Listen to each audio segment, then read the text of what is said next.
If you've ever struggled to hear dialogue on your TV, or you just prefer reading along with what's being said, turning on subtitles can make a huge difference.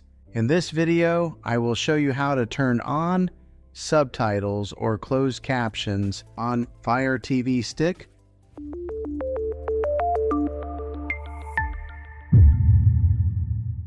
First, grab your TV remote. Start by pressing the Home or Menu button. This will bring up your Smart TV's main menu. From here, look for Settings.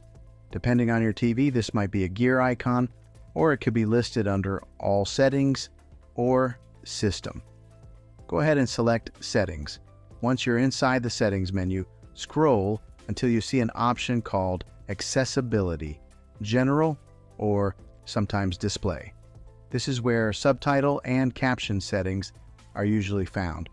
Now look for Subtitles, Closed Captions, or Captions.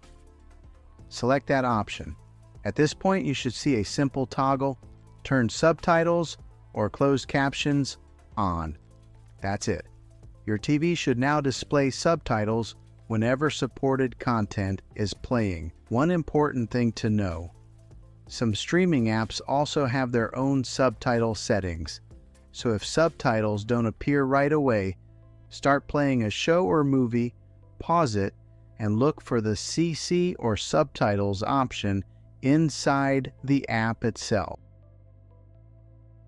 And that's how you turn on subtitles on a Smart TV. If this video helped you out, be sure to like, subscribe, and check out my other tech how-to videos. Thanks for watching, and I'll see you in the next one.